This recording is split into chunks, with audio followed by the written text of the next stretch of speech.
দিনটা ছিল 20 জানুয়ারি নাইট 12টার সময়। কেমন আছেন আপনারা সবাই? আশা করছি সবাই ভালো আছেন। Welcome to my blog. হঠাৎ করেই যেন বড় হয়ে গেলাম। দেখতে দেখতে আবারও একটা বছর জীবন থেকে আমার চলে গেল। Happy birthday to me. দেখতে দেখতে সত্যি অনেকটা বড় হয়ে গেছি। আজ 25 বছর পূর্ণ হয়ে 26-এ পা দিলাম।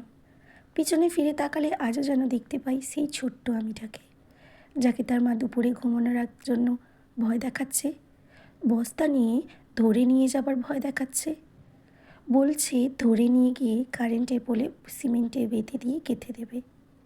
এই তো সেই পুতুলটা। মায়ের পুরানো ছেঁড়া শাড়ি পাড় দিয়ে যার শাড়ি বানিয়েছিলাম। খেলার কোনো দামি গাড়ি ছিল না, এই কথা ঠিকই।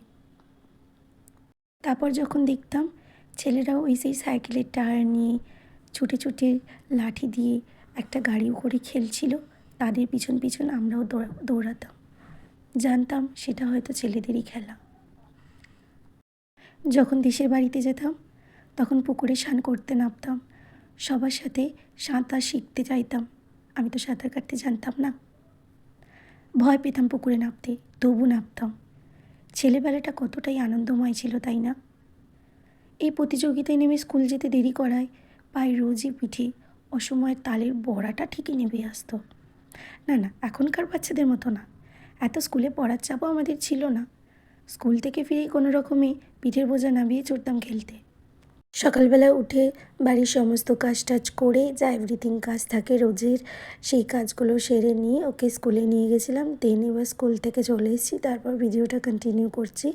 ওকে আমি এখন খেতে দিয়েছি, এবার খেয়ে টেয়ে নিলে তারপর আমি দেন পড়াতে বসবো।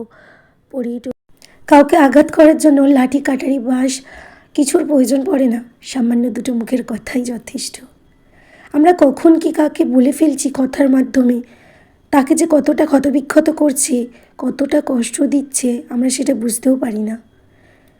সেই শব্দে হয়তো গালাগালিটা নেই, কিন্তু কিছু কিছু শব্দ হয়তো আমরা উচ্চারণ করে ফেলি আমাদের অজান্তেই। কেউ হয়তো ইচ্ছা করেও করে, কেউ হয়তো অজান্তেও করে, কিন্তু মানুষের মনে তো কোথাও গিয়ে ক্ষতবিক্ষত হয়। সেটা হয়তো শরীরের রক্ত না বাইর করলেও মনে যে একটা কথা আছে না, কথায় বলে হাতের ঢিল আর মুখে কথা বানের ন্যায়, একবার বেরিয়ে গেলে আর ফিরিয়ে আনা সম্ভব নয়। তাই কাউকে মুখ নিঃসৃত শব্দবাণীর দ্বারা আঘাত করা আগে একটু ভেবে দেখা উচিত। আদেও অপর মানুষটা সেই বানের প্রাপ্য তো। এই যে দুপুরবেলা খাওয়া দাওয়া করে একটু লেখালেখির ব্যাপার ছিল। জানেন, এই প্রতি বছর এই দিনটাতেই আমার মা আমাকে কিছু না কিছু গিফট করতো। তো সেই মায়ের দেওয়াই আজকে একটা ম্যাক্সি পরলাম। তো মায়ের আত্মাও শান্তি পাক, আমিও শান্তি পাই যে মায়ের তো একটা কিছু পড়েছি। তো এখানে হাজব্যান্ড নিয়ে এসেছিলো কেক, সেটাই কেটে নিচ্ছিলাম। আর তার সাথে এনেছিল চিকেন বিরিয়ানি আর চিকেন চাপ। সেটা আমাদের এখন রাত্রির ডিনার হবে। তো কেমন লাগলো ভিডিওটা অবশ্যই জানাবেন। Thanks for watching.